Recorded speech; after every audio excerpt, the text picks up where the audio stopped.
Hi, good morning. I was really inspired by an article, and these days, these Sunday mornings, I'm gonna spend a little coffee time with you, and talk about things that are on my mind in relationship to how healing happens.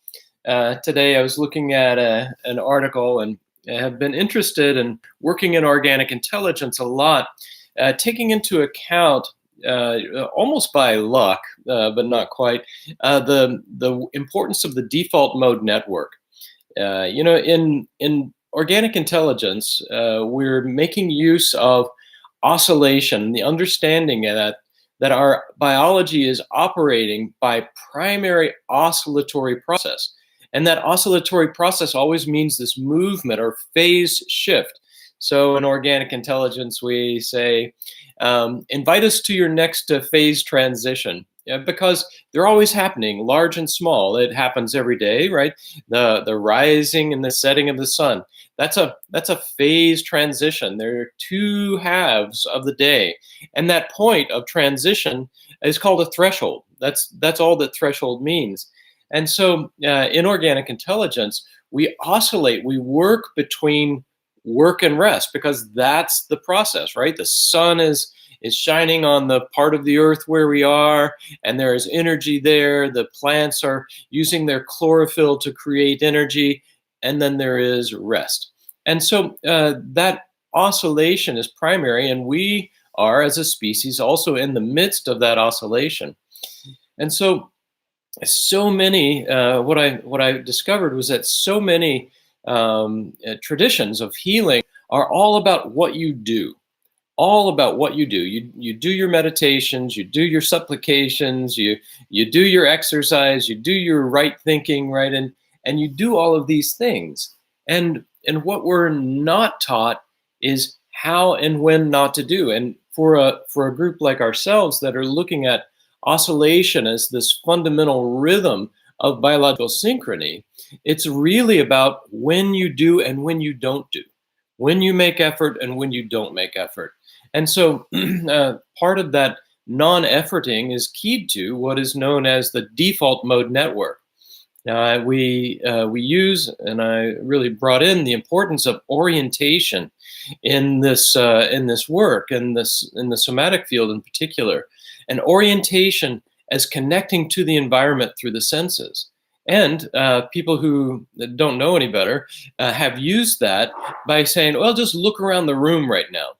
But in fact, I was just checking on this to see if I can share my desktop. I don't seem to see that.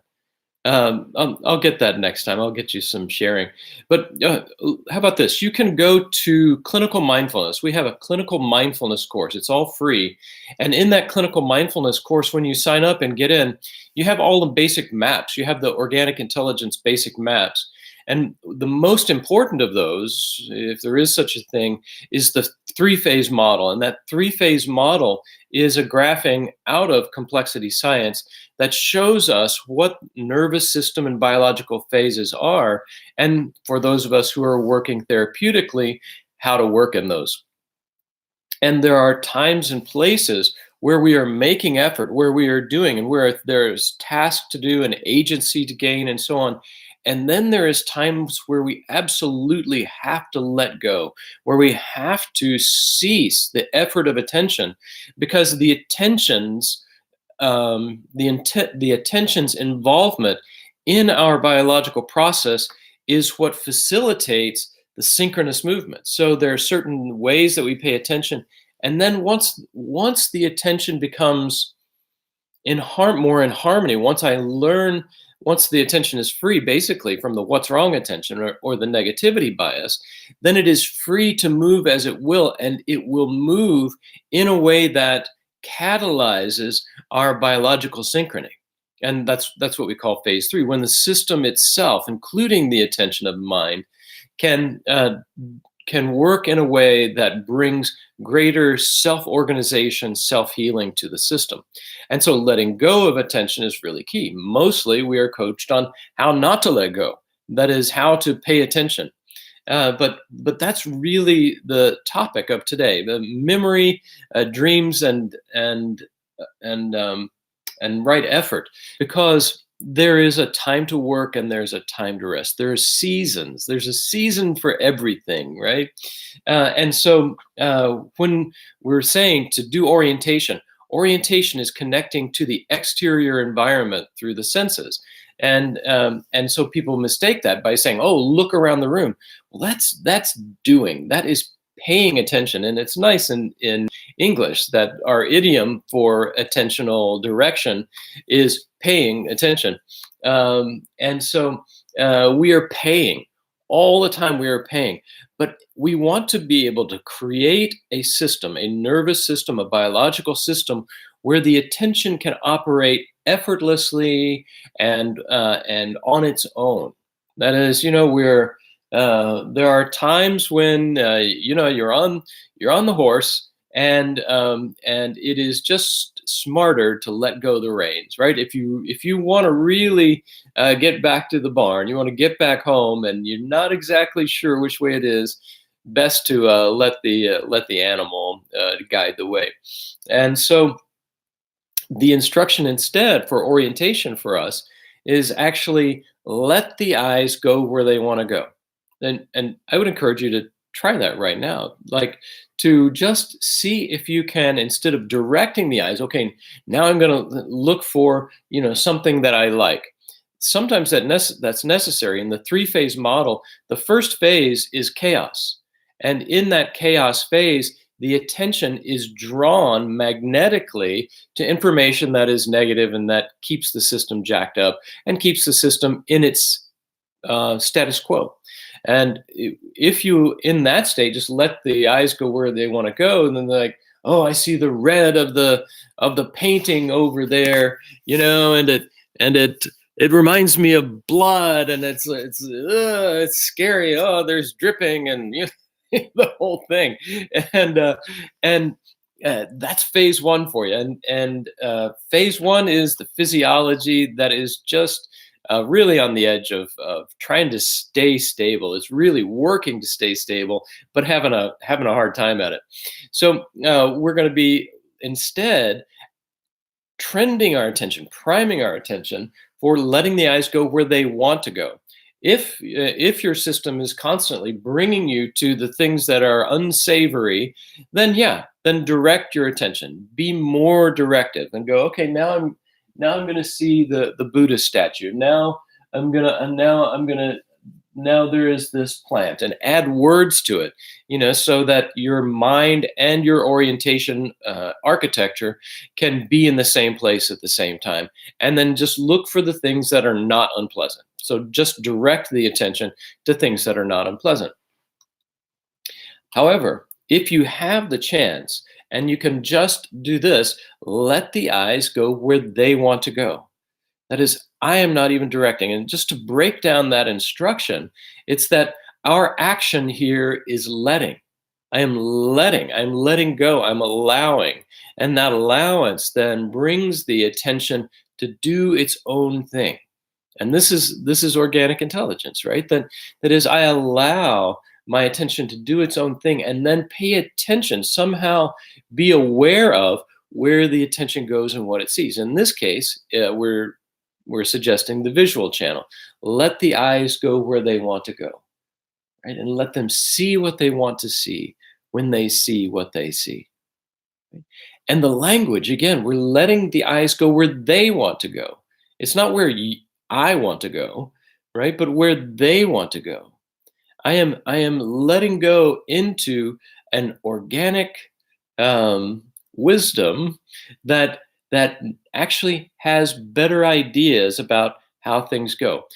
And this is really key when we begin to think about trauma, of course, because if you're looking at the three-phase model, when you're working with trauma, if you're working in a system and with a system that is phase one, it will bring up trauma that will keep and the history, the historical trauma that will keep the system in activation.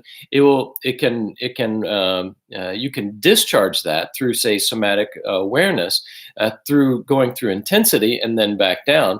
There can be the thought, and then you feel the sensation, and then as you track that sensation, that's uncomfortable, and then it lets go.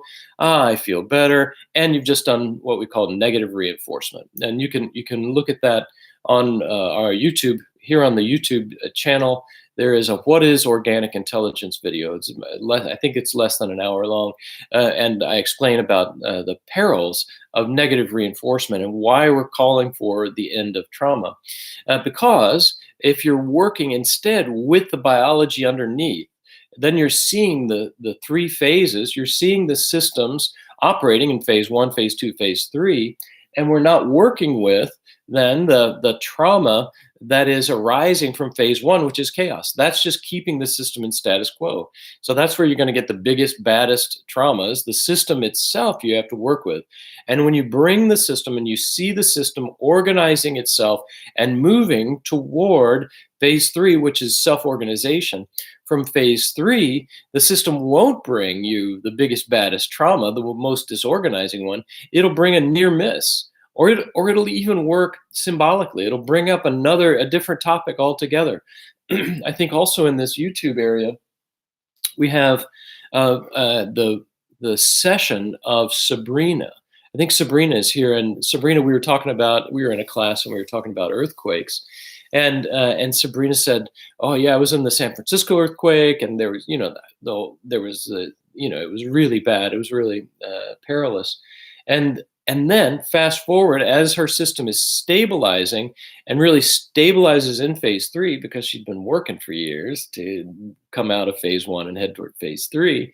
And then she said, "Oh, I was at home and I was in Pleasanton, and you'd be on the phone there in your home. My kids were there, and there was a train track from here to the next to that wall over there, and you'd have to go, oh, wait a minute, the train's going by." And the train would go by and the whole house would shake. The whole house would shake. Right? And that was her system processing that material, looking for its next intensity threshold through positive interaction. That is, it was fun for her. That's my train. That's my house in Pleasanton. My kids were there. I was safe.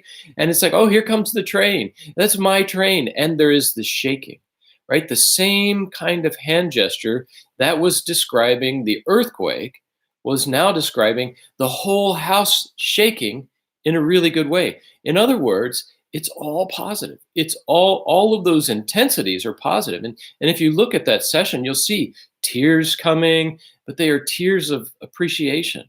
They're tears of joy.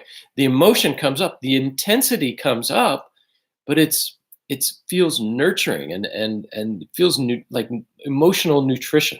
And that's our organic intelligence motif, because you're seeing a system that's moving into phase 3. Phase 3 is when the system is self-organizing, and it will present the information that's needed to grow the system further, to help it blossom. And it's this fertilizing effect. So we get there through the initial conditions, the first one of which is this orientation as connecting to the environment through the senses, which is really easy.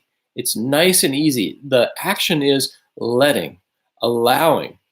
Primarily, when we get to phase 2, we're able to let the eyes go where they want to go, or let the senses open and open into the sensorium. Let the brain map us in the environment, which it wants to do, and let it give that neuroception of safety. That's a Porges term, neuroception of safety, so that I can really have this signaling from the environment. Okay, I don't need fight or flight or freeze, or I don't need to be doing something. And when we're talking about this oscillation between doing and not doing, I was thinking about this in terms of images in particular, and the visual field and dreams. In a short while, I'll be talking and doing a webinar for our End of Trauma course, folks. And in the End of Trauma course, we go through all the ISOMA channels: image, sensation, orientation, meaning, and affect. And the image, sensation, meaning, and affect, that's all of our internal experience. And the internal experience, when the attention goes internal, is really lost in a cave. The information that is coming there is going to be that self-reinforcing information that keeps the system stable, keeps the status quo, but that's also stuck. So in the end of trauma course, we go through each of those channels and we practice getting the attention directed not toward what's wrong in image, not toward what's wrong in meaning, sensation, and so on, but toward what feels better.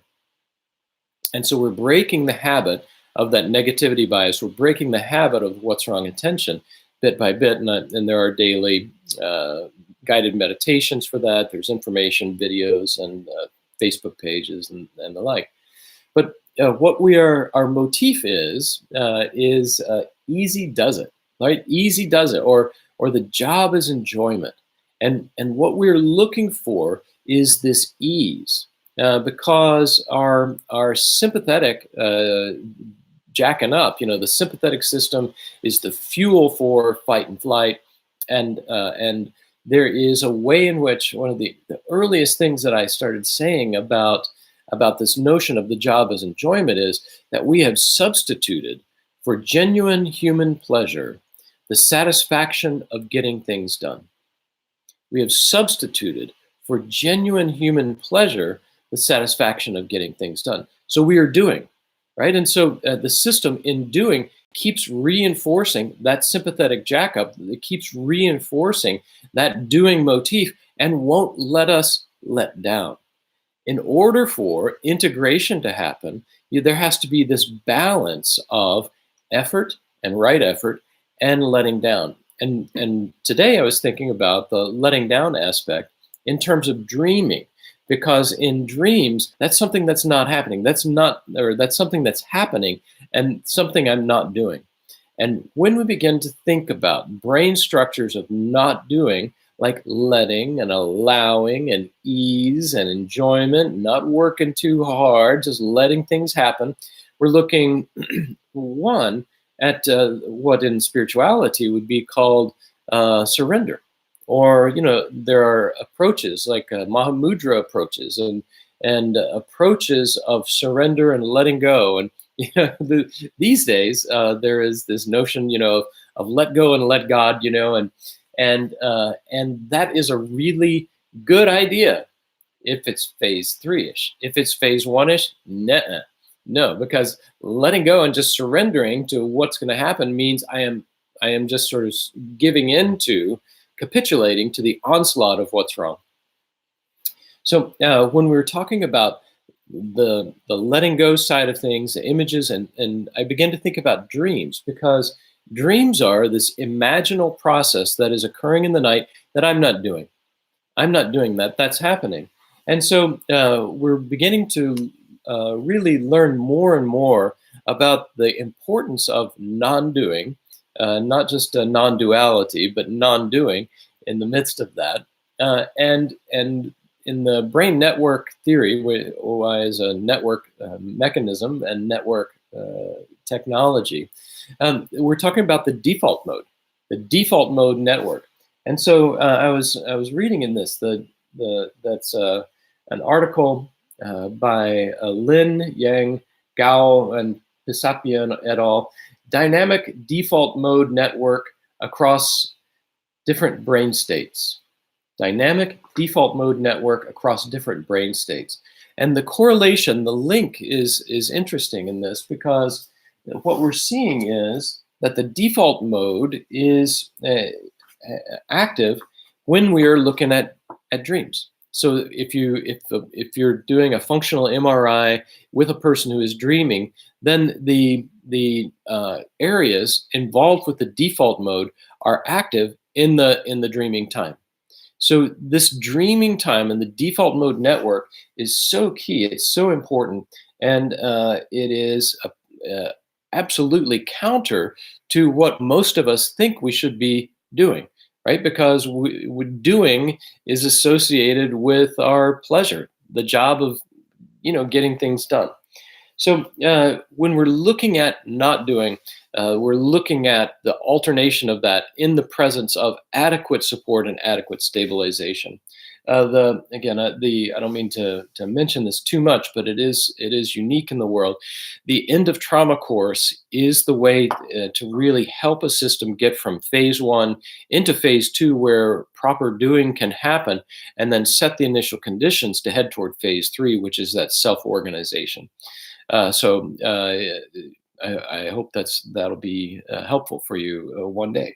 Um, and when we're looking at dreams, and I was thinking about images, we'll be talking about images and the work with image. Um, uh, let's think about dreams for a second. One thing is that the phase one is characterized by a lack of differentiation.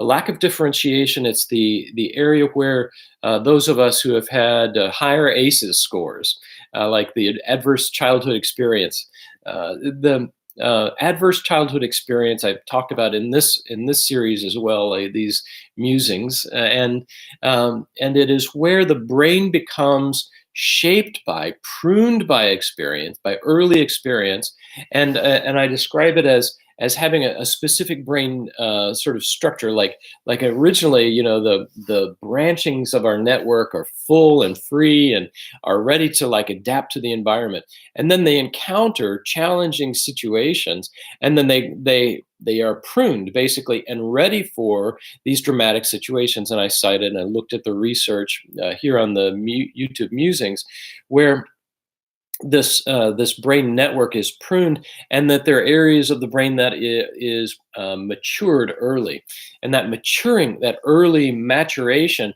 means that the brain is ready for what is in the environment and the intensity that's in the environment. And it is also importantly an interaction. It's shaping the environment as well. So if it fits really well in an environment that is high emotional environment, stressful, traumatic, misattuned and neglectful, alcoholic, and it fits well there, it can do well there. But, it bumps into other environments later on that maybe aren't like that. And those later environments don't feel right somehow. They don't feel like a good fit. And in fact, by repeated encounters, there are ways in which our brain and our interaction, our social interaction, then shapes the environment to be like and to trigger the reinforcement of our brain states. And that's just recreating the status quo, recreates our brain states. So again, the end of trauma course, you get daily pre-recorded videos of me sharing guided meditations and information like this, so that you get different feedback. You can bump into these recordings all you like, and they're not going to change. And so that consistency is really key. So when a person is in more of that phase one state, where their system is in a de-evolutionary process, where the system is automatically reinforcing the status quo, then the dreams that are showing up there are particularly commonly reflected in that undifferentiated state, meaning that there's a lot of freeze. The freezy business, the dorsal vagal system, that freezy business is the state underlying dissociation and the lack of differentiation, the lack of proper connection among our networks. And so people have freeze dreams, right? There will be dreams where, the person is trying to run and they can't run. They try to scream and nothing comes out, or they try to shoot a weapon and, it jams or something like that. So all of these things are freeze dreams, and that's really characteristic early on in the process. And then as the system moves to phase two, the freeze dreams begin to drop off. So, right, we think that it's not like we think that, oh, I created this dream. I created this dream in which I was having this freezy thing. But the freezy thing is just is reflected in the content of the dream. So I'm trying to run, but I can't. That is the physiology expressing itself in a concept, in an image, in an action, in a thought, right? In the isoma channels. All of our life consists of our being in those states, and then the existence of our states and the existence of our life experience is just like that. The only difference is, in one I'm sleeping, the other I'm awake. So if we're going to try to work with our states, then we have to work with this underlying physiology. And so getting the system to move from that freeze dominant situation, or the phase one situation that's undifferentiated, where there is the early developmental process, then we're going to be working with that physiology to find its natural pathways toward greater organization and greater orientation, in fact. So when you do that, then there is a certain disinhibition and sympathetic arousal comes up. And there is energy actually to do something. And normally we start hustling around, like, I've worked a lot with folks, say, with chronic fatigue and so on. And it's really difficult because it's like, oh, we've been shut-ins, we've been in their bed, and then energy begins to come back. And now it's like, oh, I'm going to go and organize the garage, and there is potentially an unwise expenditure of energy. And then there's the pushback, and it's by design. That action, that going, now I've got to go organize the garage, is the dream. It's the sympathetic dream. It's like, oh, now I'm going to go get going. And it reinforces then, in the pushback, the chronic fatigue state. Oh, it's like it reinforces, like, oh, I can't actually do anything because it's too much. Careful guidance, coaching is important at that point, at that phase 2 point, so that we do right action. And right action is by catalyzing the rest. It's by catalyzing the default mode process, which is integration. And so the initial conditions that we want to support are, one, orientation. Orientation is letting the eyes go where they want to go, and not doing orientation so much, but letting, allowing. And that's really key, because if you're in phase 1 and you allow things, it just ends up being too much. Phase 2, allowing things and priming for letting the eyes go where they want to go, that's something different. So that's going to be our key for working. And to say that then oftentimes the dreams change, and this is what I really wanted to get to for you today, which is the dreams change once sympathetic arousal and the energy begins to come up. The dreams change, and it's often these more active dreams. And so people have a dream there. They come in and they're going, oh man, I had such a terrible night's sleep. I dreamed that I was being chased by a bear and it got me by the leg. And they think, oh, I'd rather have a freeze dream because it was so scary. And that's active, right? That's a fight-flight process. The only problem is, of course, is that the what's wrong attention says you're the one in flight instead of the one, in pursuit.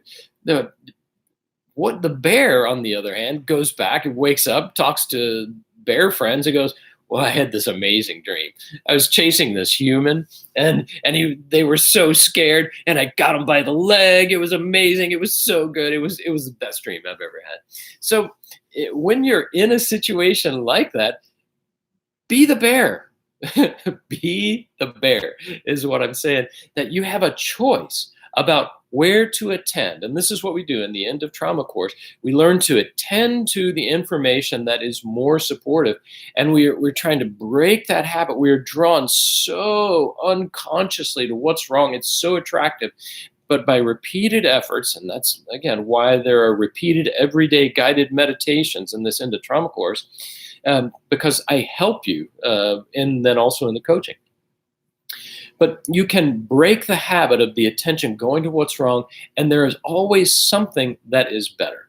And that's something that is better in dreams will be typically something that's in motion, something that's moving, something that is more fluid movement instead of like staccato, and something that is brighter rather than darker. So if you have a dream image, look for that which is in motion and just see it as motion.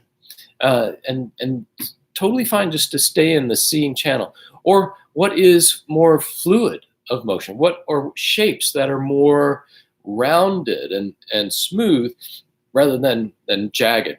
All of the jagged stuff indicates discontinuity in the system, discontinuities in the network, places where the network is discontinuous because the arousal is too different, right? That there's a high arousal and a lower state, and they can't get there. You can't get here from there. So that's my thought for the day, and I'll talk more on this default mode network, and we'll try to give you some more tips on good living and those that are supported by science and by organic intelligence. Yep. Thanks for being a part of this musing today, and I'll plan to be back next week and look forward to joining in then. Yep. Take good care.